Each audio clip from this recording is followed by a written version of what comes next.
My colleagues, The gentleman will suspend. The House will come to order.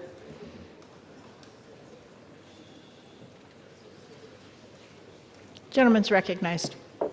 Madam Speaker, I have had the honor of serving in this House for over 38 years. I've served during 6 presidencies. I've been here through moments of tremendous progress and terrible tragedy. I've seen periods of rank partisanship and patriotic bipartisanship. I've seen our two-party system work, and I've seen it break down. Never, in all my years of serving in this great institution that I love, and the people of my district, did I ever expect to encounter such an obvious wrongdoing by a President of the United States.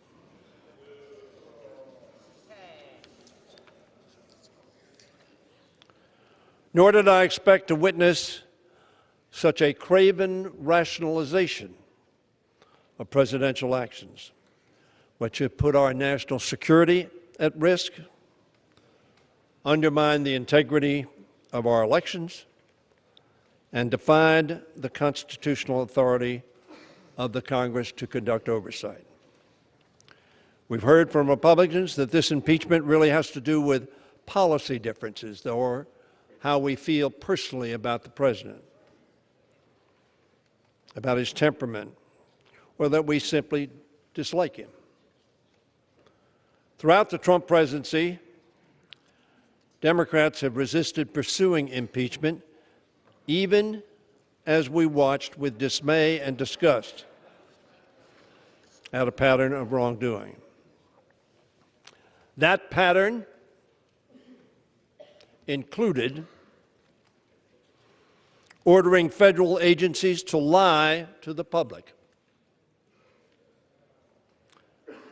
firing the FBI director for refusing to end investigations of his campaign, siding with Vladimir Putin against our intelligence agencies, taking funding away from the military to put towards an ineffective border wall, and setting policies that have led to the separation of families and caging of children. We have, to be sure, deep disagreements with the policies and actions taken by this president. There's been a lot of talk about the 63 million people who voted for Mr. Trump. Little talk about the 65 million people who voted for Hillary Clinton.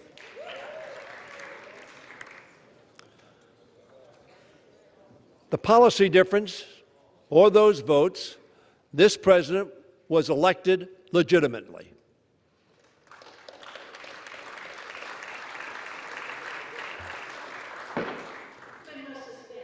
The House will stay in order. The gentleman deserves to be heard. Gentleman's recognized.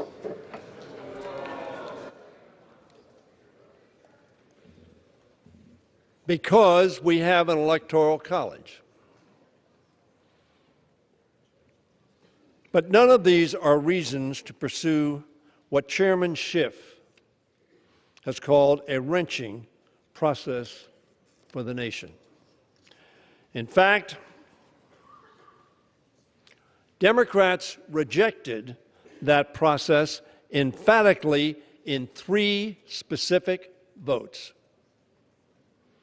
In December of 2017, Democrats overwhelmingly voted against pursuing articles of impeachment, including the Speaker and myself. We did so again in 2018, with over 60% of the Democrats rejecting pursuing articles of impeachment. And again, just months ago, in July of 2019, 60% of the Democrats said no to pursuing articles of impeachment. Just days before the infamous July 25th telephone call,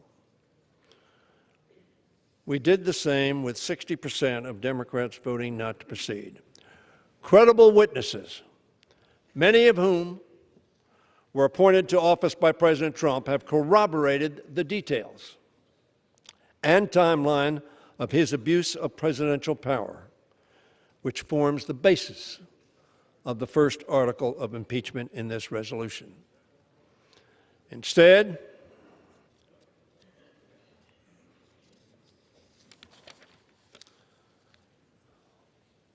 I will not recount all of the witnesses or abuses that have occurred. I congratulate my colleagues and Mr. Nadler and his committee and Mr. Schiff and his committee for setting forth a compelling case. They've been laid out fully in the articles before us and by colleagues in their remarks. What I will do is remind Americans that the House provided President Trump every opportunity to prove his innocence, but the witnesses were precluded from coming forth. The witnesses who have personal knowledge did not come, either at the President's request, in which he refused to show up because he thought it was a sham, as so many of you have said, or to the committees. Instead, he ignored congressional subpoenas for documents and for testimony by White House officials and ordered his subordinates not to cooperate. Perhaps they could have exonerated him. This itself, I suggest to you, is unprecedented. When President Nixon and Clinton were asked to hand over documents and allow officials to testify, ultimately both complied, because it is the law. Such actions of the President can be taken as further evidence of his obstruction and abuse of power. It is, in and of itself, impeachable conduct, the subject of the second article of impeachment.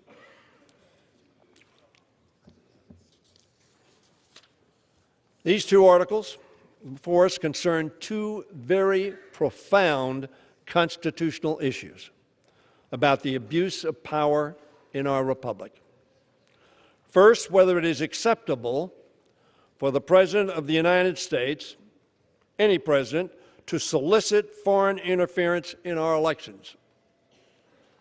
There is a difference as to whether he's done that, and the place to try that is in the United States Senate. But we believe strongly there is probable cause to conclude that. To undermine our national security, the integrity of our elections, and the integrity of our democracy. And secondly, whether it is permissible for the President to obstruct Congress and act as if he is above the law and immune from constitutional oversight. On December 4th, the Judiciary Committee heard the testimony of constitutional law experts who weighed in on these points. Some 1,500 historians have said the same thing. As Professor Noah Feldman said, if we cannot impeach a president who abuses his office for personal advantage, we no longer live in a democracy. We live in a monarchy, or we live under a dictatorship. The votes we are about to take concern the rule of law and our democracy itself. Let us not forget the words of John Locke, so influential to the founders of our republic. John Locke, millennia ago, said this: wherever law ends, tyranny begins. This impeachment asks whether we are still a republic of laws, as our founders intended, or whether we will accept that one person can be above the law.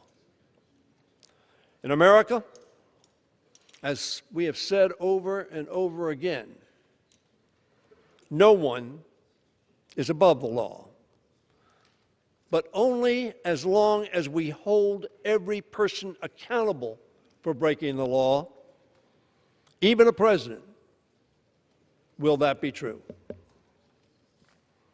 If the House does not act, if we wait and delay, we run the risk of allowing the president's misconduct, if we believe it to be so, to be repeated at the expense of the integrity of our elections, our national security, and our constitutional system of separation of powers.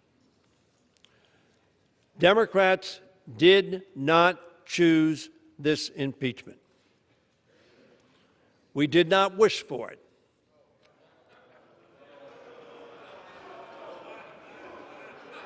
We voted against it. We voted against it once. We voted against it twice. We voted against it 3 times as recently as July.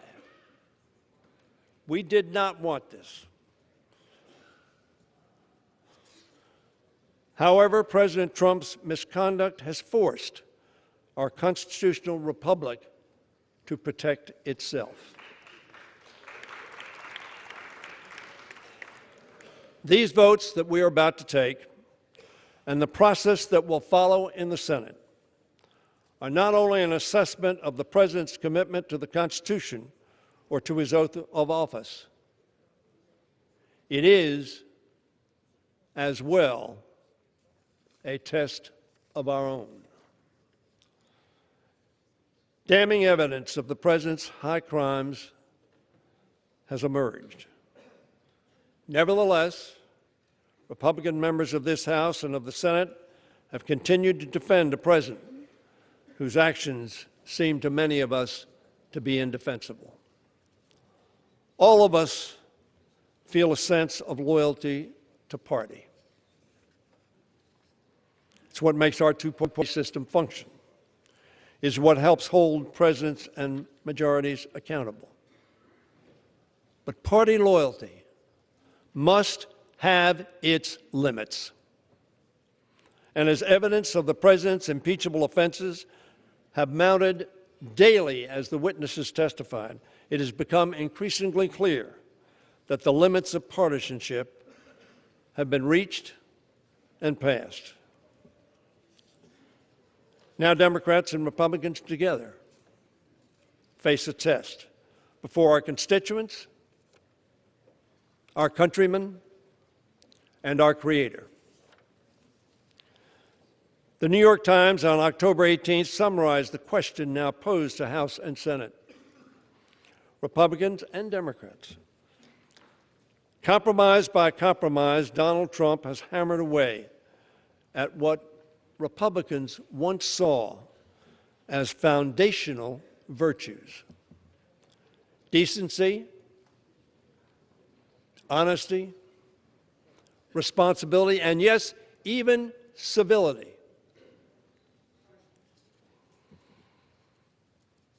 Went on to say, will they commit themselves and their party wholly to Mr. Trump, embracing even his most anti-democratic actions? Or will they take the first step towards separating themselves from him and restoring confidence in the rule of law? Madam Speaker, we have seen Republican courage throughout our history, from the Civil War to the Cold War. In 1950, Margaret Chase Smith, the senator from Maine, a Republican, spoke bravely against the cancer of McCarthyism in her party, leading 6 of her Republican colleagues in a declaration of conscience against their own leadership. We are Republicans, they declared, but we are Americans first. In 1974, one congressman took the brave and principled step of becoming the first Republican on the Judiciary Committee to support impeaching President Nixon. He said to his colleagues and to the country, and I quote, It isn't easy for me to align myself against the President, to whom I gave my enthusiastic support, on whose side I've stood in many legislative battles, whose accomplishments in foreign and domestic affairs I've consistently applauded. But it is impossible, he went on to say, for me to condone or ignore the long train of abuses to which he has subjected the presidency and the people of this country. The Constitution and my own oath of office, he said, demand that I bear true faith and allegiance to the principles of law and justice upon which this nation was founded. And he concluded, and I cannot, in good conscience, turn away from the evidence of evil that is to me so clear and compelling. My colleagues, that Congressman's name was Larry Hogan, Sr. He represented the 5th District of Maryland, which I now represent. His son is presently the second-term Republican governor of our state. When Larry Hogan Sr. died in 2017, every obituary led with praise for his act of political courage. Who among us, many years from now, will receive such praise as a man or woman of courage? Who will regret not having earned it? We've talked a lot about partisan differences. There is one person who has spoken today who is neither a member of the Republican Party nor the Democratic Party. His name is Justin Amash, who represents a Republican district. He left the Republican Party, and in doing so, he admonished his colleagues that, quote, this president will only be in power for a short time, but excusing his behavior will forever tarnish your name.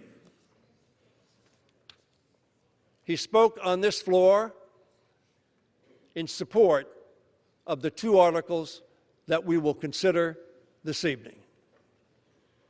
Neither a Democrat nor a Republican. Representative Amash, of course, is the only member of this House who has no allegiance to either party, but to his country. He is supporting, as I've said, both articles. We need not ask who will be the first to show courage by standing up to President Trump. The question we must now ask is, who will be the last to find it? The pages of our history are filled with Americans who have the courage to choose country over party or personality.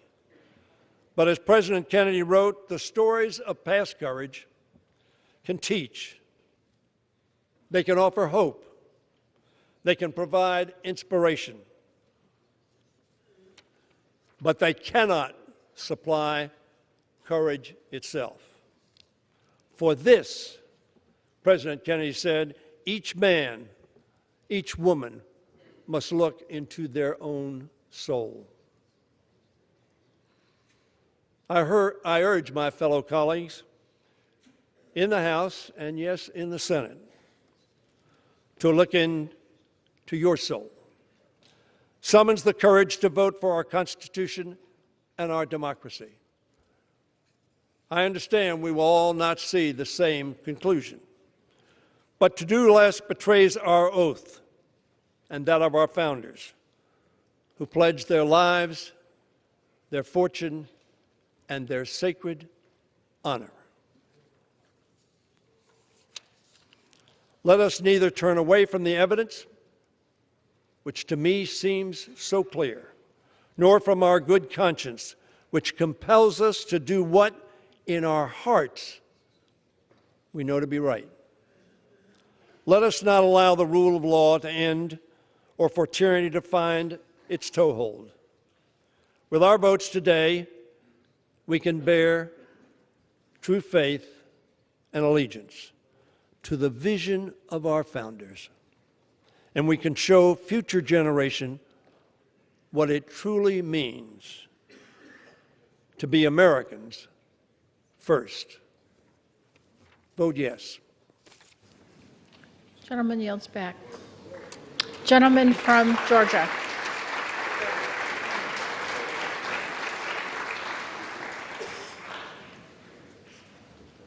Madam Speaker, a few weeks ago, just off of this floor, I said that a dark cloud was descending upon this body. And today, because of the clock and the calendar, it is closing. It is amazing to me what I just heard from the Majority Leader, that Mr. Schiff and Mr. Nadler presented a compelling case for impeachment. If this is a compelling case for impeachment, I'm not sure why we're here right now. It is not anywhere close to compelling. But you know what is interesting is what I have heard today. The Majority Leader just spoke and said that if the President was given every opportunity to come prove his innocence, I tell you what, Madam Speaker, let me have just a few minutes, stop the clock, and let me go around to the press corps and to everybody here, and I'm going to accuse you of something. You did it. You did it. You did it. You did it. Now prove it's wrong. You did it. Guess what? You don't want to, because deep down you know that that's turning the entire jurisprudence of this country upside down. You're not guilty until you're proven. You're innocent. And today from this floor, we have heard the Majority Leader say this President is guilty and not the other way around. He is innocent, and these come nowhere close to proving it. But what is left of this body? Let's have an honest conversation, Madam Speaker. What we have found over the past few weeks is it is okay for the majority to tear down a foreign leader because they can't make their case. They've called him a liar or weak or worse, or as it was called in the committee, even looked like a battered wife. It is below the dignity of this body and this majority to tear down a foreign leader because they can't make their case against this one. We have broken rules in this House, even to this moment. Chairman Schiff and the others have broken House Resolution 660 by not turning over the things that they should be turning over. I still have not got a transcript. We still don't know what we got. And the White House still has not got their stuff. I guess minority hearing rule days don't matter either.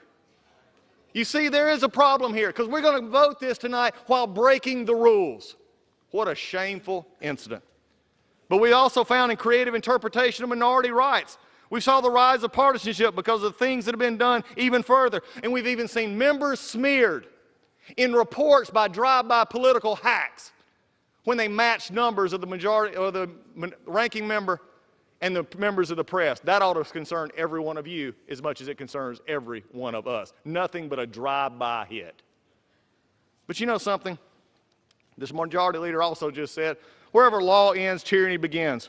But I will say this, in this House, wherever the rules are disregarded, chaos and mob rule actually begin, and the majority has taken that to a new level. It has been said today, where is bravery? I'll tell you where bravery is found and courage is found. It's found in this minority who has lived through the last year of nothing but rules being broken, people being put down, questions not being answered, and this majority say, be damned with anything else, we're going to impeach and do whatever we want to do. Why? Because we won an election. I guarantee you, one day you'll be back in the minority, and it ain't going to be that fun.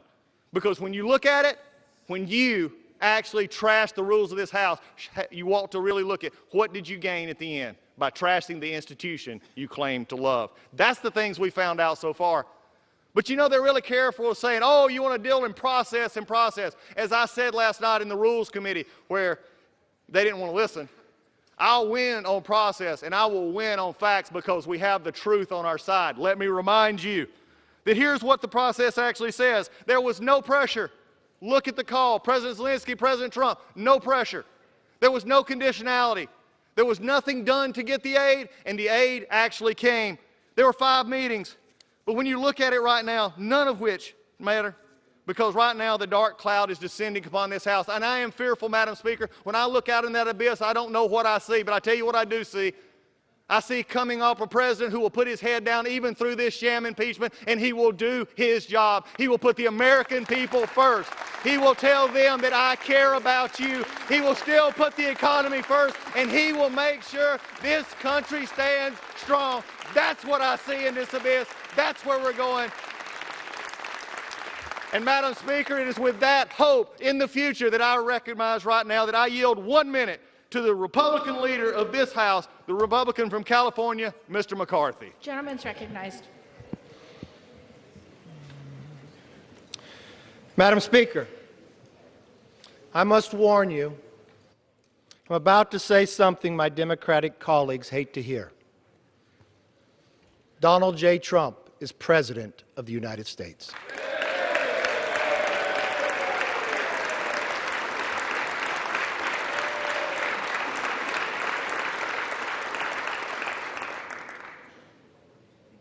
He is president today, he'll be president tomorrow, and he will be president when this impeachment is over.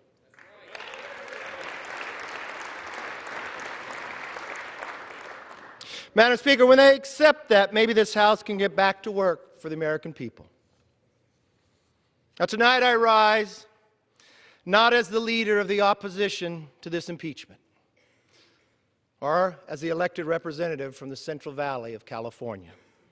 I rise as Kevin McCarthy, citizen, no better, no worse than the 435 representatives that are in this chamber, or the 330 million Americans watching this institution make what I believe to be one of the worst decisions we have ever made.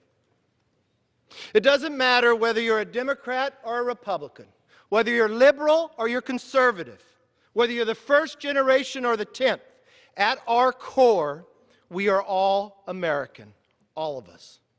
We choose our future. We choose what kind of nation we want to be. Here's our choice tonight.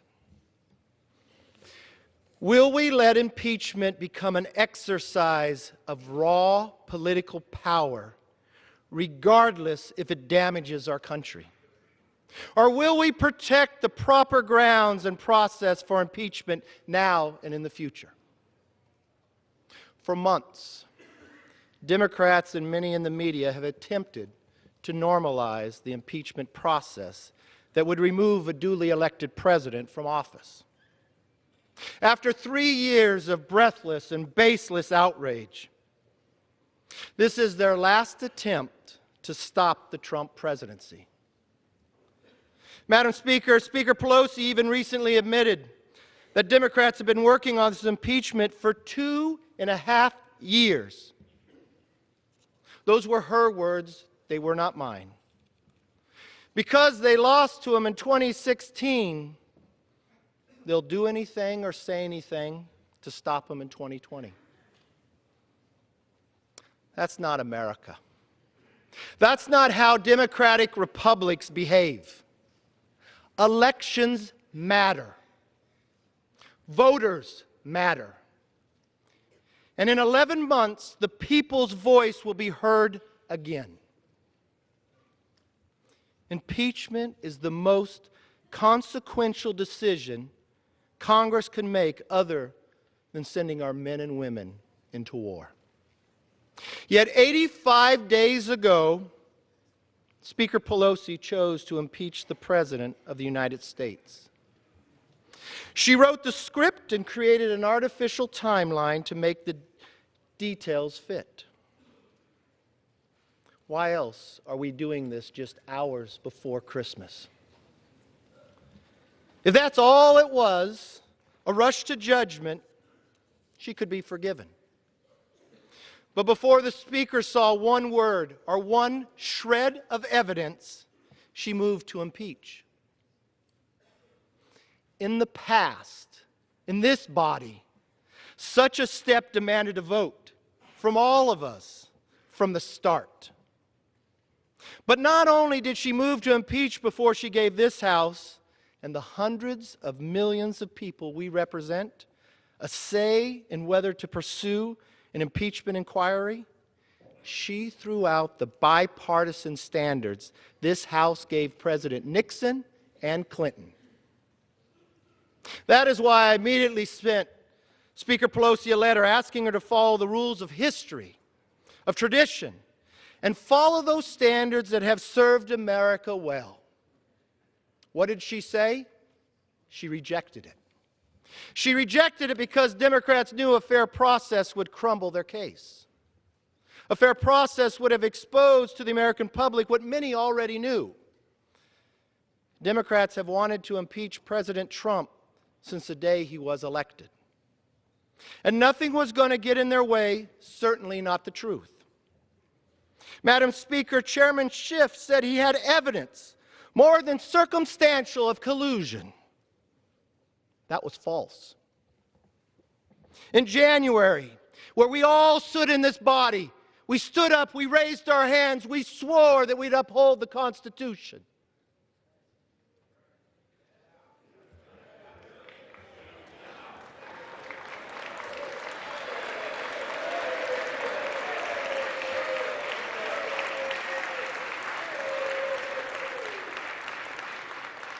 And a few mere hours after that, Congresswoman Tlaib said she was going to impeach the mother effer.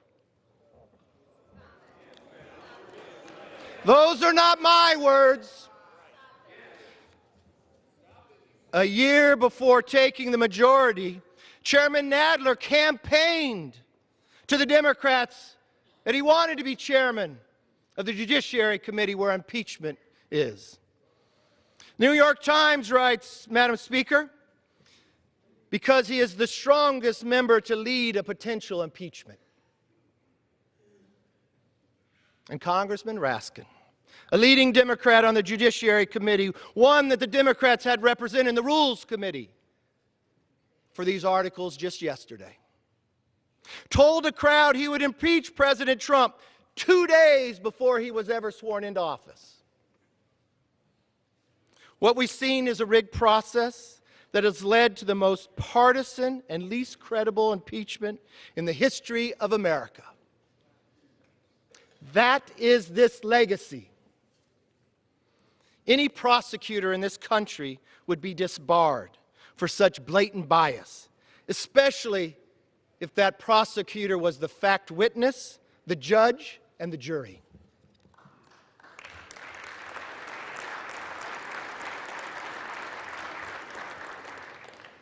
Madam Speaker, Democrats haven't just failed on process, they've also failed on evidence. I've heard a lot of debate on this floor today, but I haven't heard one member of this body dispute this simple fact. President Trump provided lethal aid to Ukraine. It came before the call, it came after the call, and it continues to this day. President Trump provided Ukraine tank-busting bombs. The previous administration, they gave blankets. This is the truth. Meanwhile, the Democrats' case is based on second-hand opinions and hearsay. Simply put, there are no grounds for impeachment. As constitutional scholar Jonathan Turley, and I would challenge to say he's probably the most respected, and we all know it, a Democrat who did not vote for the president, said under oath there was no bribery, there was no extortion, no obstruction of justice, and no abuse of power. Based on the facts, based on the truth, based on the lack of evidence, Turley called this the fastest, thinnest, and weakest impeachment in the U.S. history. Such a definitive answer should be the end of all of this. But Speaker Pelosi is still moving forward with this impeachment without evidence of facts or truth or public support. The Speaker says it is out of allegiance to our founders. On this, I agree. I agree with the Speaker. We should listen to the founders. And if one does, it's very clear that this impeachment is unfounded and improper. In the Federalist Papers, Alexander Hamilton wrote, there would always be the greatest danger that impeachment would be driven by partisan animosity instead of real demonstrations of innocence or guilt. That impeachment would be driven by partisan animosity instead of real demonstrations of innocence or guilt. James Madison, another author of the Federalist Papers, wrote, "The danger of legislative abuse must lead to the same tyranny as is threatened by executive abuse." The founders did not want impeachment to be used for political or partisan battles. If my colleagues do not want to follow the constitutional high standards for undoing a national election, perhaps you could have followed Speaker Pelosi's standard, at least the one she promised to follow back in March. It was a very sensible standard. She says impeachment is so divisive that the evidence must be overwhelming, compelling, and bipartisan. Not one of those criteria have been met today. Based on the facts, based on the evidence, based on the truth, this impeachment even fails that Pelosi test. Those now who say removing President Trump would protect the integrity of our democracy have it backwards. By removing a duly elected president on empty articles of impeachment, Congress will erode the public trust in our system of government. I understand you dislike the president, his beliefs, the way he governs, and even the people who voted for him. How do I know this? Because you say so day in and day out. In 2016, they even dismissed his supporters. Remember calling us deplorables? Now they are trying to disqualify our voice before the 2020 election. They want to undo the results of the last election to influence the next one. As I've said, President Trump will still be president when this is all over. But Congress will have wasted months of time and taxpayers' dollars on impeachment rather than doing what America's people want us to do. It didn't have to be this way. Is this why we came here to serve? To trample on due process rights? To issue more subpoenas than laws? To appease the new Democrat socialist base?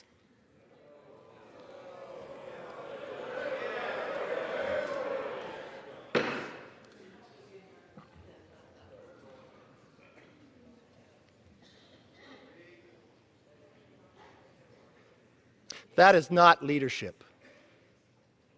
That is raw political politics, and you know it. By refusing to acknowledge the truth or follow the facts, by substituting partisan animosity for real demonstration of innocence or guilt, and by continuing a 3-year effort to undermine the president, this impeachment has divided this nation without any concern for the repercussions. Moreover, politicizing this process has discredited the United States House of Representatives and could forever weaken the remedy of impeachment. To again quote Professor Turley, "It is the Democrats' rush to impeachment on these grounds with unfair procedures that is an abuse of power." History will write that. Madam Speaker, as I said at the beginning, we face a choice. Do you trust the wisdom of the people, or do you deny them a say in their government? Fortunately, the people will have the opportunity to speak up and render their verdict in 11 months to my fellow Americans. To my fellow Americans, if you approve of the way of this House has conducted their business, if you want to see your tax dollars go forward to endless investigations, support this impeachment. But if you want to restore a working Congress, like the previous Congress that listened to you and work to bring the best economy in this country has ever seen.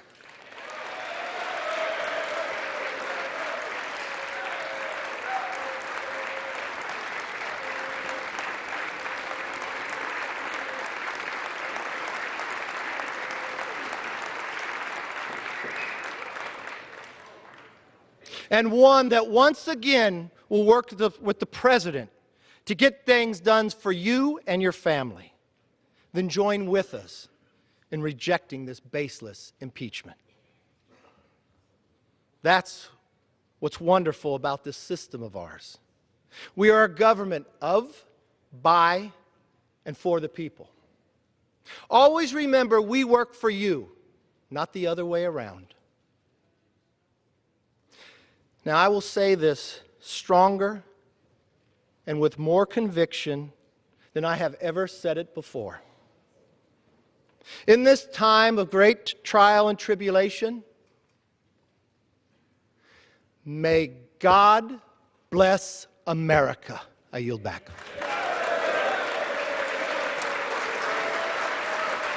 Speaker, I yield back. Gentleman from California is recognized. House will be in order. Gentleman from California. Madam Speaker, I recognize myself for the remainder of our time. Gentleman's recognized. Madam Speaker, my colleagues, after 8 hours, let us return to where we began with the articles themselves. Article 1 charges the President of the United States with abusing the power of his office by coercing an ally into cheating in a U.S. election on his behalf.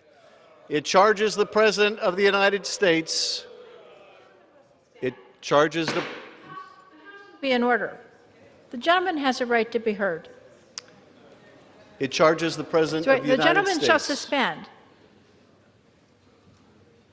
Gentleman may resume. It charges the President of the United States with abusing his power by withholding official acts, by withholding a White House meeting that the President of Ukraine desperately sought to establish the support of his most important benefactor, the United States, by withholding hundreds of millions of dollars of military aid to a nation at war in order to get that nation to intervene in our election by smearing his opponent. That is the gravamen of the charge in Article 1. And what is the defense from my colleagues? Now, I've listened carefully to my colleagues for the last 8 hours, and I have to say it's been hard for me to follow.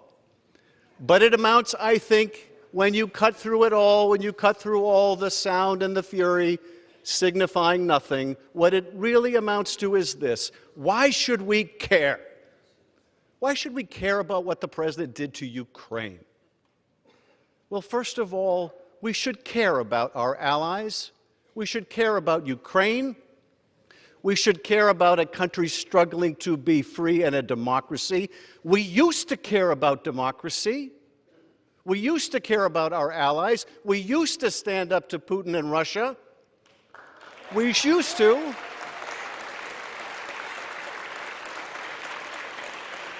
I know the party of Ronald Reagan used to. Why should we care about Ukraine? But of course, it's about more than Ukraine. It's about us. It's about our national security. Their fight is our fight. Their defense is our defense. When Russia remakes the map of Europe for the first time since World War II by dint of military force, and Ukraine fights back, it is our fight too. And when the President sacrifices our interests, our national security for his election, he is sacrificing our country for his personal gain. That is the gravamen of Article 1. Article 2. Article 2 charges the President of the United States with obstructing the Congress, with denying the Congress any witness, any document, by telling all of his administration people, you will not appear. You will ignore a co-equal branch of government. And what is the defense to this from my colleagues? Again, it is, why should we care? He is the president of our party. Why should we care if he ignores this Congress? Well, I remind my friends that he will not be the last president. There will be another president. And you may be one day, although you do not act like it, you may one day be in the majority. And you will want to hold a president accountable. And what will you say when that president says, you are a paper tiger, you have no oversight, I can ignore your subpoenas? What will you say? What will you argue? Well, no, that was different. Then we were in the minority. Then it was a Republican president. Will that be your argument? Is that how little faith you have in our democracy, in our Constitution? Is that how poorly you defend and uphold that Constitution? But finally, let me ask this question that overrides it all. Why should we care about any of this? And I will bring you to one conversation that came to light, because it's not the most important conversation, but in many ways it is the most revealing. It took place on September 14th in Ukraine when Ambassador Volker sat down with Andrei Yermak, the top advisor to Zelensky. And he did what he should do. He supported the rule of law, and he said, you, President, you, Andrei Yermak, should not investigate the last president, President Poroshenko, for political reasons. You should not engage in political investigations. And you know what Yermak said? Oh, you mean like you want us to do with the Bidens and the Clintons?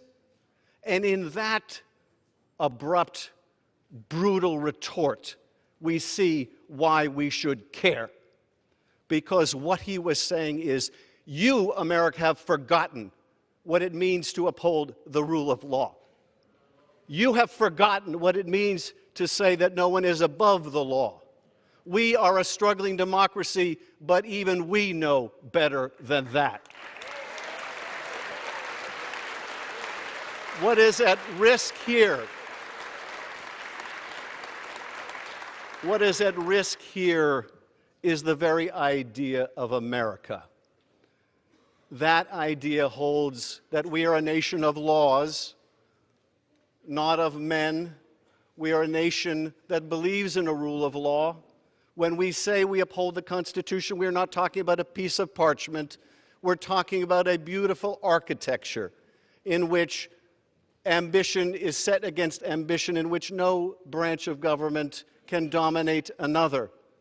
That is what it means to uphold the Constitution. If you ignore it, if you say the president may refuse to comply, may refuse lawful process, may coerce an ally, may cheat in an election because he's the president of our party, you do not uphold our Constitution. You do not uphold your oath of office. Well, I will tell you this, I will uphold mine. I will vote to impeach Donald Trump.